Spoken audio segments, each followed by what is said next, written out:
자, 일단 엔비디아가 다시 폭등을 했습니다. 뭐 AI가 투자가 이제 정점이라고요. 예. 외국인들이 파니까 하이닉스 뭐 삼성전자 반도체 끝이라고요. 네, 그러지 마세요. 다시 시작하는 거고요. 그리고 또 그런 얘기도 좀 드렸었는데 이게 한번 조정받으면 그 다음에 조정 이탈하게 되면 찾는 게 중요하지. 그 다음에 한번 이탈하게 되면 쫓아가는 거 무지 어렵습니다. 네. 오늘 같은 경우도 이제 갭상승이 나올 텐데 갭상승 나온 다음에 그거를 쫓아가실 수가 있겠습니까? 아마 일단은 오늘 아침에 그럴 거예요. 분명히 이제 시작해서 거의 뭐 하이닉스 기준까지는 바짝 들어온 다음에 그 다음에 약간 눌릴 겁니다. 근데 눌리는데 살 수 있을까요, 이거? 네, 이거는 어제 가격 생각하고 그제 가격 생각하면 못 사죠. 못 삽니다. 그러니까 이런 쪽에 막 휩쓸려 갔다가 그 사이클을 먼저 생각해야지. 그거 말고 휩쓸려 갔다가 거기서 다시 돌아온다? 이거 매우 어려워요. 근데 거기서 제가 보기에는 그냥 달립니다. 지금부터는. 그래서 여기서는 밑에가 중요하지만 돌아왔을 때는 V자로 돌아오실 겁니다. 그렇기 때문에 혹시나 오늘이라도 약간 처졌던 반도체 소부장도 보는 게 맞을 것 같고요. 근데 중소형주에서 좀 자신이 없어요. 이쪽들이 지금 중소형주에 대해서 강하게 시장이 붙는 분위기가 아니기 때문에 자신은 없지만 그럼에도 불구하고 챙겨봐야 된다. 이게 맞을 것 같고요. HBM 가지고 되니 안 되니 얘기를 해도 지난 메타부터 어제 나왔던 메타 실적부터 KPX 늘어나는 거 보세요.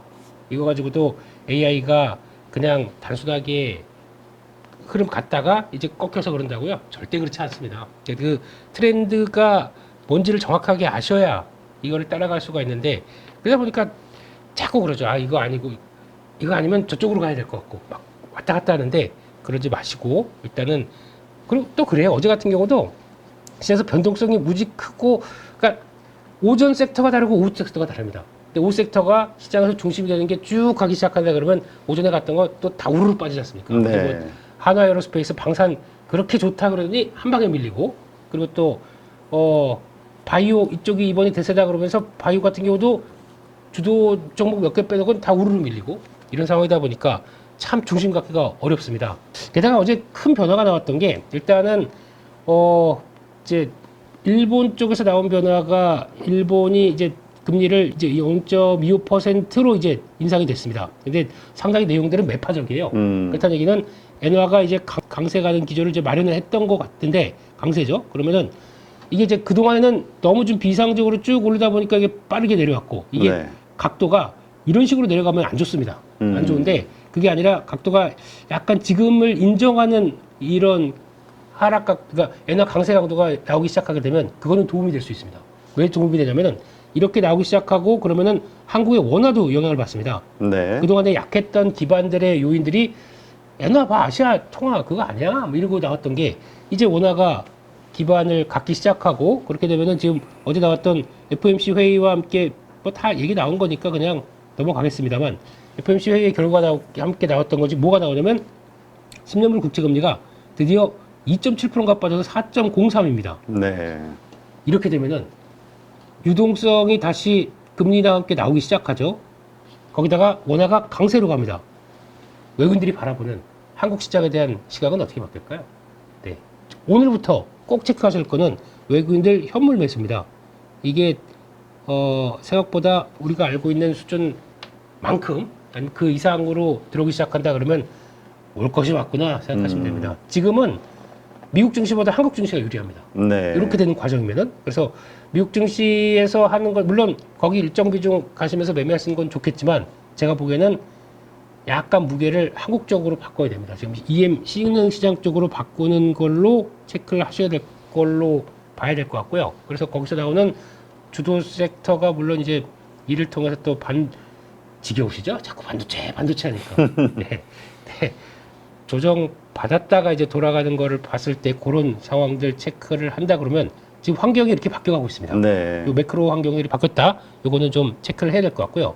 근데 하나 조금 좀 불안한 감이 느끼는 게 이제 그건 있습니다. 유가요. 유가가 그러게 지금 뭐 어떻게 저게 또 확전이 될 것이냐에 대한 그 우려가 또 있으니까. 네, 이게 어제 밤에만 하더라도 한 2, 3%대 상승이다 그럼 몰랐는데 계속 자극하네요. 그래서 생각보다 한 5% 가까이 올라와가지고 이제 78달러대까지 올라온 거는 이거는 조금 경계감이 있습니다. 지금 솔직히 이스라엘이 보복한다고 하더라도 물론 보복을 하는 건 좋습니다. 보복을 하는 건 좋은데 좀 생각도 안 하고 보복하면 안 될 거 아닙니까? 그게 생각한 결과라는 얘기도 있어요. 네타냐후가 이것 때문에 지금 쫓겨날 판에서 자꾸 이 생명이 연장된대잖아. 정치적 생명이. 자기를 위해서 하는 거죠 이게. 그러니까. 지금 이게 아니 생각이 없는 게 보세요. 이란이 지금 그나마 이번 대통령이 온건파입니다. 그래서 서방하고 미국한테 이제 같이 뭔가 좀 협력 쪽과 함께 좀 약간 문호 개방은 아니겠지만 그 적어도 그런 쪽으로 우호적인 쪽으로 나온 입장에 그 대통령 취임식 하는데 끝나고 가는 그 하마스 지도자를 거기서 폭격을 한다고요? 그 이란 한복판에 가가지고 이건 말이 좀 그런 거 아닙니까? 이건 완전 저 전쟁하자는 얘기죠. 이란하고. 그러니까요. 그러니까 이란 들고 났죠. 그러면 그 온건파인 대통령이 들고 일어나죠. 게다가 주변에서도 뭐야 이거 그러면 가만히 있겠 이걸 오히려 그러면 다 연대로 증폭시킬 수 있는 상황들로 나오는데 그걸 무리하게 해서 그렇게 했어야 되느냐라는 생각이 들다 보니까 참 그렇다라는 생각입니다. 그래서 이게 이제 지금 그러면 이제 미국이 바빠졌습니다. 미국은 이래놓고 혹시나 이제 중동 확전돼서 거기다가 대선 치르면 안 됩니다. 그렇죠. 네, 대선 기간 동안 되게 조용하게 시작을 하고 이어질 걸로 보는데 게다가 또 거기다가 파리 올림픽 있죠. 요거 잠깐 걱정이 살짝 되더라고요. 파리 올림픽 때 이러다가 예 무슨 일이 일어나는 거 아니라는 걱정이 살짝 되고 그래서 올림픽 때는 그러면 안 되는데 그 올림픽 때도 또 이런 짓을 해버렸어요. 말이 됩니까? 이게 좀 기다렸다가 그렇지. 좀 왜 그렇지? 그래서 이런 것과 지금 이제 미국도 머리가 지끈지끈 아플 상황 쪽에서 보복한다고 그랬습니다. 보복이 어떤 식으로 나올지는 모르겠는데 이렇게 나오게 되면 거기다 또 보니까 유엔 안보리 또 이란이 요청해서 했더라고요. 네. 요거는 그나마 낫습니다. 그러니까 공식적으로 이의를 제기하면서 어떻게 하겠다는 건 나쁘진 않은데 하여간 예, 요게 일단은 살짝 발목을 잡힐 요지고 게다가 유가는 지금 어떤 현상이 나오냐면 달러가 약세로 가고요. 거기다가 금리가 떨어지기 글로벌 국제 금리가 떨어지기 시작하게 되면 원자재를 원래 자극시킵니다. 거기다가 불에 기름을 부은 꼴이 있지 않습니까? 이게 이러면 안 되는데 그러다 보니까 그렇게 되는 것 같고 이거는 좀 계속 체크해야 될 것 같고요. 근데 어제 보니까 이제 이렇게 되니까 금도 이제 뛰죠. 근데 구리가 반등했습니다. 오랜만에 반등했습니다. 2.6%. 그렇게 되면은 일단 요거까지만 본다고 하더라도 전력기기 사이죠. 조정 많이 받았습니다. 그렇게 전력기기 쪽 오늘 체크하고 쭉 자리 보다 보니까 재룡전기가 제일 나은 것 같아요. 지금요. 네, 그래서 그런 거 일단 같이 이것도 AI 때문에 빠진 거거든요. 그렇죠. 네, 그렇기 때문에 그런 것도 한번 오늘 같이 체크를 하고 보셔야 될 것 같고 의외로 우라늄이 16년 만에 최고치를 찍었습니다. 전에 그 ETF 보니까 계속 상승세로 올라가던데. 근데 최근에 뭐 AI 투자가 어쩌고저쩌고 하면서 좀 약간 주춤하다가 또 이제 쫙 올라오더라고요. 그래서 이거는 또 데이터 센터 전력 수요 모자란다. 예, 이렇게 얘기 나오다 보니까 이게 계속 또 시장에서 부각받고 있다라고 봐야 될 것 같고요. 그리고 어제 또 특이한 거는 또 이런 때 동참 안 하면 섭섭하지. 그래서 중국 상해종합 증시가 어제 2% 급등했습니다. 계속 하락하다 2% 급등했는데 어제 계획된 일인 것 같아요. 제조업 PMI 또 쭉 처지다 보니까 거기서 정부 정책 나올 거 있다 뭐 나온 건 없습니다, 솔직히. 나올 거다라고 하면서 또 움직이다 보니까 뭐 하여튼간 아시아 증시 쪽에서 약간 변화가 좀 들어온다는 것들 이거는 종합적으로 공이 이제 이쪽으로 좀 넘어오나라는 생각이 들어서 그거는 일단도 챙겨봐야 될 것 같고요. 그러다 보니까 자금은 미리미리 들어왔던 것 같아요. 어느 정도 물론 중국, 대만 이쪽 말고 이쪽은 들어왔던 게 이제 본격적으로 좀 움직이나라는 생각이 들어서 이거는 좀 체크를 계속 해봐야 될 것 같고요. 일단 또 하나 또 될만하니까 호재가 막 나오기 시작하네요. 어제 또 나왔던 얘기는 8월 달부터 이제 중국에 대해서 반도체 규제 더 강화시킬 것이다라고 하면서 또 바이든 행정부에서 얘기한 것들 네. 이게 이제 들어오는데 특히 타깃이 가는 게 메모리 반도체 쪽에 대해서 집중 견제하겠다 이렇게 나옵니다. 그러다 보니까 어제 마이크론 테크놀로지가 한 7% 올랐죠. 이것도 나오고 있고 게다가 이거 잘 보게 되면 한국, 일본, 네덜란드는 패스 제외. 아이고 살았네요. 그런데 만약에 이게 나중에 트럼프가 당선되면은 포함일 겁니다. 그렇지. 예, 그렇기 때문에 이거는 지금 당장 그래서 중국이 그럼 급해서 혹시나 이쪽으로 그럼 빨리 몰아서 주문해야지. 그렇죠. 예, 뭐라 좀 사재기를 해야지. 사재기해야 됩니다. 그때 특수 나오는 업체들이 좀 몇 개 있어요. 대표적인 주성엔지니어링 네, 이런 회사들 같은 경우는 특수가 가능성이 있기 때문에 혹시나 수주 공시 나오게 되면 아 중국 거구나 그렇게 생각하시면서 보시는 게 맞을 것 같고요. 그런 쪽에서 동향들을 한번 보시는데 이게 지금은 좋아도 나중에 안 좋을 수가 있습니다. 그래서 그런 거 한번 또 체크하는데 결론적으로 한국 증시는 지금 입장으로 봤을 때는 가다가 이제 이게 미국도 보니까 그건 있어요. 지금 혹시나 걱정했던 분들, 그러니까 차트를 보게 되면 지금 미국 증시에서 요 중요 기점에서 왔다 갔다 했지만은 일단 돌리는 데 성공했습니다. 그래서 아마 이제 자리를 보게 되면 나스닥 기준으로는 다음 저항대를 돌파를 시도하는 모습들이 나올 텐데 요거를 제가 주봉으로 많이 말씀드렸잖아요. 주봉 자리 딱 보시게 되면은 어디서 쌍바닥이 나왔습니까? 예, 요 자리죠. 요 자리에서 이때 한번 이탈했다가 바로 돌렸고요. 이번엔 여기가 지지로 바뀌었습니다. 되게 의미 있는 쪽이죠. 혹시나 여기까지 들어오지 않나라고 해서 살짝 좀 걱정은 했지만 그거는 이번엔 아니야. 이런 느낌이 들어서 지지 잘하고 돌아가는 것 같습니다. 오늘 제가 보기에는 다른 회사도 물론 있겠지만 애플만 큰 사고 없이 그냥 돌아가는 모습으로 나온다. 그러면 미국 증시는 이번 주 그래도 이벤트 무난하게 마무리되지 않을까. 그리고 또 고용지표가 있는데 고용지표가 오늘 ADP 민간 고용 나왔던 거 보니까 이거 좀 걱정이에요. 네. 고용이 그러니까 지금 제가 자꾸 드린 얘기는 금리나 늦었습니다. 미국 입장에서. 그러니까 벌써부터 얘기가 나오는 게 어제 FOMC 회의에서 나온 거 보세요. 지금 인플레는 이제 의미 있는 수준까지 잡혀간다라는 얘기 나왔고 고용 얘기를 그러니까 인플레에 대한 위험 자체의 문구를 삭제해 버렸어요. 그러니까 이거는 이제 들어왔다는 얘기죠. 걱정 안 한다. 근데 물론 이제 유가는 좀 봐야 되겠지만 고용 얘기를 많이 하기 시작합니다. 고용에 대한 침체, 고용이 따라서 예상 대비해서 빠르게 둔화되면 대처할 방법이 있다라고 합니다. 뭘까요, 그게? 대처할 방법이 뭘까요? 근데 그렇게 얘기를 하네요. 연준 의장님이. 그래서 금리 빅스텝? 그랬더니 빅스텝은 꿈도 꾸지 마라 이랬거든요. 예, 그렇지. 그 힌트 여지 줬던 다시 인플레이션 또 자극시켜가지고 그렇죠. 그리고 또 원래 연준이 그렇습니다. 그리고 또 그러면 앞으로 언제 어떻게 금리 날 계획들이 나옵니까? 그랬더니 가이던스 없어? 이러면서 예, 가이던스 줄 수 없다라고 얘기했습니다. 근데 얘기를 고용 쪽을 되게 얘기를 많이 했어요 이번에요. 그러니까 벌써 대충 트렌드를 알고 있다는 얘기입니다. 근데 고용도 벌써 한 2, 3 그러니까 이번 고용지표 발표될 때 지난 거를 꺾고 있고 이번 발표할 때 이게 지금 3개월째거든요. 그러니까 지표들이 3개월 연속으로 그걸 무슨 법 경제학자들이 얘기하는 게 30법 뭐 이렇게 얘기를 하는데 3회 법칙 해가지고 삼삼해요. 예. 3개월 연속으로 둔화되기 시작해서 뭐 지표가 그렇게 간다 그러면 이거를 뭐 추세가 붙어진다 뭐 이렇게 얘기를 하는 것 같은데 그래서 3개월 정도가 이렇게 되면은 지금 실업률 올라간 게 지금 만약에 이번에 4.2로 찍힌다 그러면은 3개월 연속 안 좋아지는 거거든요. 네. 그러면 이제 그런 거를 미리미리 얘기를 하는 부분들이 있다라고 보게 되면 예, 이거는 일단 뭐 이번 고용 지표는 조금 묵직하게 나왔었을 때 시장은 더 확신을 가지기 시작하겠죠. 근데 그런 것들은 약간 늦은 감은 있는 것 같은데 모르겠습니다. 그거는 뭐 이제 미국이 잘 알아서 풀릴 일이고 한국은 지수 자체로 보게 되면 주봉으로 한번 볼까요? 주봉으로 보게 되면 일단 똑같습니다. 지금 한국도 조정 나오게 되면 이런 자리들 있죠. 이렇게 갔었을 때 여기 요런 때가 과격해요. 밑으로 갔다가 돌릴 때 이런 때가 과격한 것 같고 갔다 이번에 돌릴 때가 과격하고 이런 때가 과격하는데 결국에는 다 지지하거든요. 그래서 돌린다라고 하게 되면 일단 뭐 분위기 나쁘지 않은 것 같고 그런 변화들 체크하게 되면 지금 여기서 아까 말씀드렸던 대로 매크로 지표 우세하면서 나온다. 그냥 또 빠르게 움직임이 나오겠죠. 그런 거 한번 보시면서 대응해야 될 것 같고 그건 있는 것 같아요. 이제 금리 인하가 확정이 되기 시작하게 되면 리츠 얘기 두 번째 드리는 것 같은데요.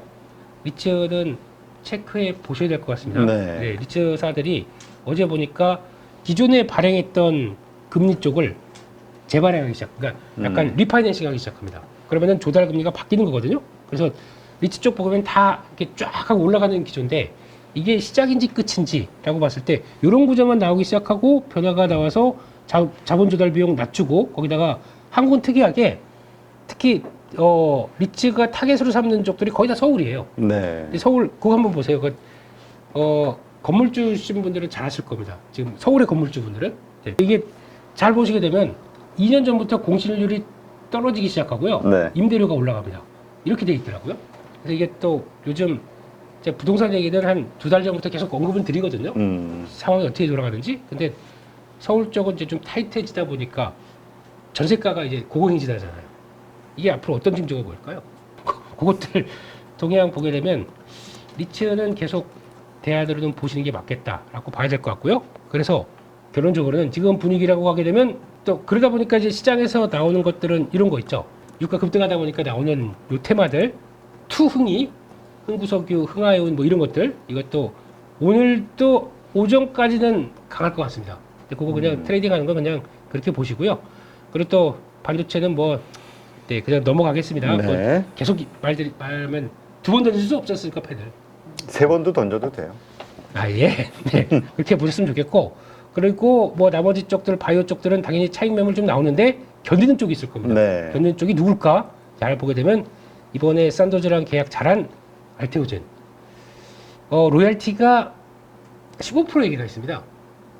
그러면 규모를 잘 가늠해 보시면 될 것 같아요. 산도즈가 바이오 시밀러 입장 쪽에서 약한 9조 10조 정도 캐파를 보인다. 뭐 그러면은 거기까지만 하겠습니다. 뭐 예, 그래서 그렇게 보고 그쪽에서 또 보니까 최근에 그 종목 중에서 기관 외국인들 순매수 들어오는 쪽에서 삼성물산이 있는데요. 시공조합 평가 순위 1위로 다시 돌아섰고 게다가 삼성물산은 삼성전자 올라오게 되면 또 수혜를 받는 쪽 삼성생명, 삼성물산 이런 구조고 SK하이닉스는 그거 보세요. SK 스퀘어입니다. 이거 혹시 못 따라가신 분들은 스퀘어가 어제 동시효과 때가 올린 겁니다. 보고 급하니까 외국인들이 그냥 동시효과에 확 사더라고요. 네. 같은 구조입니다. 그래서 중간 지주회사 역할을 하다 보니까 그러니까 하이닉스 못 쫓아가겠다 그러면 스퀘어로 이렇게 자리 보시면서 대응하셔도 된다라고 봐야 될 것 같고요. 그리고 또 하나옵션은 이 자리 보고 있으면 자꾸 화나 옵션이 되는 것 같은데요. 예. 잘 지키면은 실적 발표는 좀 그랬습니다만 잘 지키면은 결론적으로는 방산주로 평가받을 것 같아요. 그래서 그럴 가능성도 있기 때문에 계속 보고 체크를 해야 될 종목은 맞는 것 같은데 근데 이건 기다렸다가 한번 또 쫙 올라간다 그러면 한번 팔고 다시 또 보고 뭐 이렇게 네. 대응은 충분히 가능할 것 같아서 조선 쪽으로는 좀 특화된 조선 쪽으로 갈 것 같아요. 느낌이. 그거 한번 보셨으면 좋겠고 마지막으로 정말 못 간 한미반도체 이거는 이 자리 그러니까 보시면은 이번에 다 이렇게 나왔어요. 이번에 네. 이런 자리들 여기까지 들어와서 원래 여기까지 빠지면 안 됩니다. 근데 지금 중소형급의 종목들이 다 지금 처지다 보니까 솔직히 그거 말고 더 심한 거 한번 볼까요? 네. PSK 홀딩스 이게 왜 여기까지 와야 됩니까? 여기까지 이 자리까지 와서 여기까지 심한 거는 급락이 심하게 나왔네. 네. 근데 그나마 HBM 쪽은 돌리는 게 나아요. 나머지 반도체 쪽의 종목들 같은 경우는 또 특히 이번에 하반기에 물 들어온다라고 하는 STI 보세요. 이게 뭡니까 이게. 그러다가 여기서 쳐지는데 지금 거래도 없이 올라갔잖아요. 그러니까 이게 무슨 얘기냐면 바닥에서 급반등이 나오는데 하락할 때 그냥 줄줄줄 그 매수세가 없다 보니까 손절매 나오다가 거래 없이도 그냥 호가 받쳐주면서 그냥 쭉 올라갔다는 얘기거든요. 네. 이렇게 되는 현상들 보면서 참 너무하는구나. 코스닥 중소형주 쪽 너무 이렇게 만들었구나. 이런 생각이 일단 들었어요. 매수세가 없으니까 네. 매도 조금만 나오면 그냥 쫙쫙 밀려버려가지고 이걸 다 누가 만든 겁니까? 금투세. 빨리 좀 없애주세요. 저 좀 네. 좀 마음 편하게 매매하게 좀 해주세요. 네. 그러니까 빠질 때는 이렇게 빠져버리고. 그럼 저희 어쩔 수 없이 손절했다가 이거 급반등 나오게 되면 아무것도 못하고. 그렇죠. 이게 뭡니까 이게? 아니 그리고 네. 다시 원상태로 간다 하더라도 이 과정 속에서 들고 있는 분들의 마음고생이 얼마나 심하겠냐고. 그리고 그 마음고생 크게 했던 사람들이 여기 계속 본전 찾으면 있고 싶겠냐고. 그래서 미국으로 가는데 이번엔 조금 다를 것 같아요. 이번에는 한국이 더 셀 것 같습니다. 솔직히. 그래서 이번에는 결국은 달러 약세가 시작이 된다고 했을 때에는 그렇습니다. 이제 신흥국 시장이 좋을 수 있다. 네, 그거를 감안을 해서 이번 포지션도 조금 좀 보강을 시켜놓고 이번에 아직 중소형주에 대한 강한 시각들이 들어오지 않기 때문에 포지션 짠다고 하게 되면 대형급 쪽으로 맞춰놓으면서 그거를 더 체크하시고 그리고 중대형주가 지금 분위기 보면 맞춰 보면은 대형주도 막 하루에 10% 가능합니다. 그렇기 때문에 그런 분위기가 나오는 것들 체크하게 되면 예 가자 반도체 네. 여기서 알겠습니다. 마치겠습니다. 다시 주도주는 돌아온다. 아니 오해가 많았던 거죠. 오해가 많았다고 표현을 해야 될 것 같고 가던 길을 가는데 자꾸 오해가 많다 보니까 걸림돌 장애물 막 이렇게 뛰어넘는 과정 그 정도로만 보고 일단 뭐 그냥 가던 길 가겠습니다. 네. 네. 알겠습니다.